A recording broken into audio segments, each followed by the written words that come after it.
Well, it appears that the White Forest came out today to shake some things up.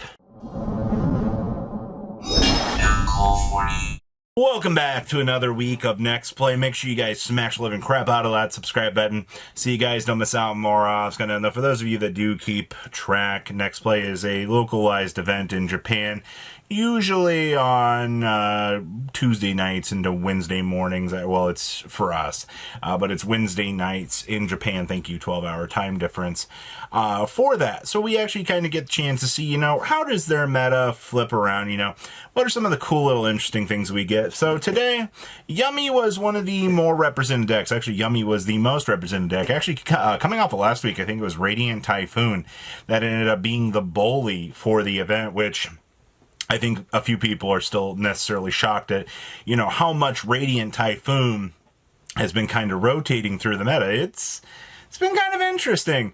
We also had, of course, 3 Radiant Typhoon variants within the tournament. I think this is a pretty clear indicator here that Radiant Typhoon has been doing pretty strong within the meta. And then we have 3 Malice decks bringing up the rear. Now, of course, Malice still has Splash Mage in the OCG. They still have the ability to do a lot crazier things than what we in the TCG are currently allowed to do with the deck. I'm not saying the deck is bad. No. What I'm saying is, as things are right now, Malice is really, really good. We also have 2 Dark Lord variants. I could not find any info about any of these Dark Lord decks this week. Can't say I'm not surprised to see that, but, it's just a localized event. It's nothing too crazy. I'm not sure what this one is. Oh, this is Elven Notes. Okay, so we do have an Elven Notes deck. That's pretty common in these events. We also have 1 single Draco Tail player. That'll be relevant for a little bit later here. We also do have a White Forest special. We also do have Dragoonity. Unfortunately, I don't have the Dragoonity list. They did make top 8, which is absolutely shocking. We also do have some Magistus in the pure form. I do think we have that list. We also have Orcust, Mitsurugi, Exo Sister, and even the Fallen of Albaz himself. Now, in terms of a meta representation for what you would kind of expect for an event, most of the main culprits are here, whether or not in 1 to 2 full representations. I feel like this is pretty good for a meta. Now, your top cut. Oh, shucky darn. We have 2 Yummy challengers within your top cut. Wow. That converted over very nicely, right? Because best deck really ripping it apart here. We also do have, and I kid you not, that Mitsurugi deck is still doing its job. We also have Draco Tail, which I can now tell you won the event. 1 Ketu.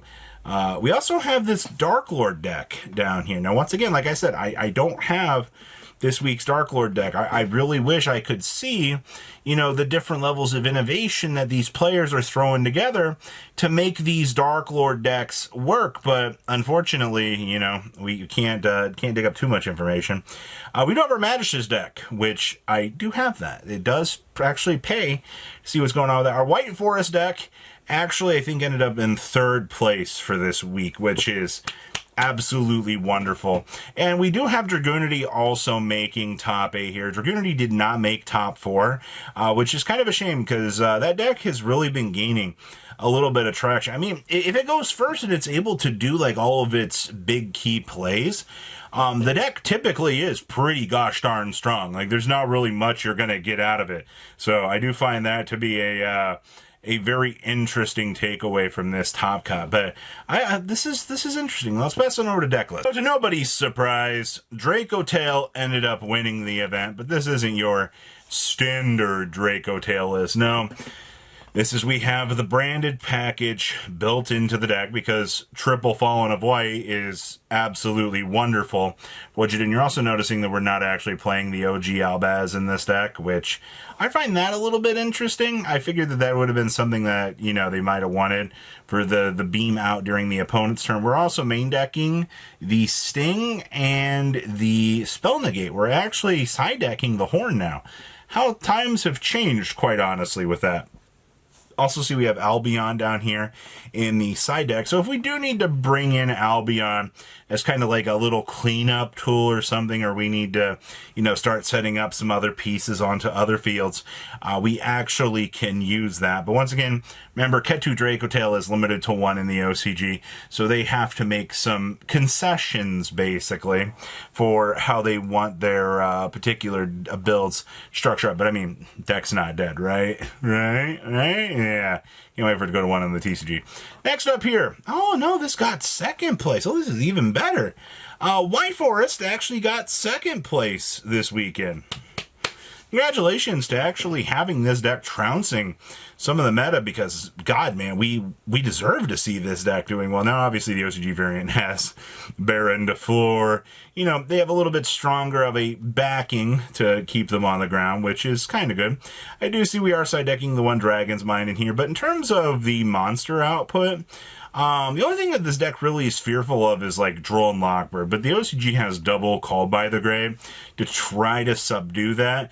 My only other real complaint here is obviously this deck is carried by going first. I mean, obviously if you go first and you get the chance to make your board, you're basically indestructible. So I think I can honestly say I think this deck high rolled enough to do well, and especially, you know, with the limitations that the OCG side has on this deck, it feels like it performed a little bit better than expected. So that's really, really cool to see the meta cracking on that. Next up here, oh boy, it's you, my arch nemesis of the meta. So we do have pure, I can't even say this is pure Mitsurugi, because you're going to notice this nice little Fiendsmith monster talking down here in the extra deck. Now, the funny part for the 1 engraver is you can make the mini Underworld Goddess, you know, toggle into the Fiendsmith stuff, and then you could technically make the Necroquip, revive the engraver, and now you have access to the Wave King Kaiser, which basically gives you automatic protection from getting like nibbed, for example, and having your field getting cleared out. It's quite ingenious to see just how strong it is, but like, this just proves that, you know, this deck puts up a lot of worthless monsters, and the fact that it can actually do something with these bodies after it's actually got its initial setup is very, very clear of problematic good things that come with this. But yeah, this is the standard Mitsurugi good stuff. Next up here, well, somebody decided to try something a little bit different this week. They decided to test out Yummy with Fiendsmith in their deck. Now, is this necessarily a bad thing? No, not really. I find this interesting just simply because, you know, you get access to the mini Underworld Goddess, which then gives me access to the what little Fiendsmith pack I'm playing. I mean, what we're playing, 1 engraver, 1 Lacrima, 1 Lurie, 1 Tract. And I mean, like, that's my Fiendsmith package. It gives me access to the Wave King Kaiser if I need it through the Necroquip, or it gives me access into a Deseret. I guess a Yummy board with a Deseret being set up on it, I guess it's pretty strong for what it is, but I've not seen many people choosing to explore that level of options. I guess this is just something that looks like it just necessarily worked out in the end. But I mean, your top 4 lists were probably some of the most they're meta, honestly. The White Forest is the most interesting. And then we have White Forest. Oh no, just kidding. This is our Magistus list. I mean, it's got Renonas in it, but I mean, you're playing the Fallen and the Virtuous package in here, so you can actually access the good synchros. Having access to the Sword Soul synchro, I believe, turns on 95% of this deck, if I recall, because I mean, you get the automatic ability to beam into the Magistus stuff, which actually does help out. See, we are playing Grand Guiganol in here with Blazing Cartesi kind of get things set up. We are playing a single Small World, which I think is fine. I mean, you're just going to be using that to kind of bridge and pivot into things, but it's really cool to see that, you know, Magistus, we should have everything for this deck by the time we get Spoon. which is an incredibly crazy thought to have, because I figured we'd be building this into, you know, the hybrid Dracotail deck. But I think we got a chance here. So what do you guys think today? Please leave a comment down below. Tell me what you guys think. I'll see your beautiful faces back here in the day, guys. Patrons, thank you.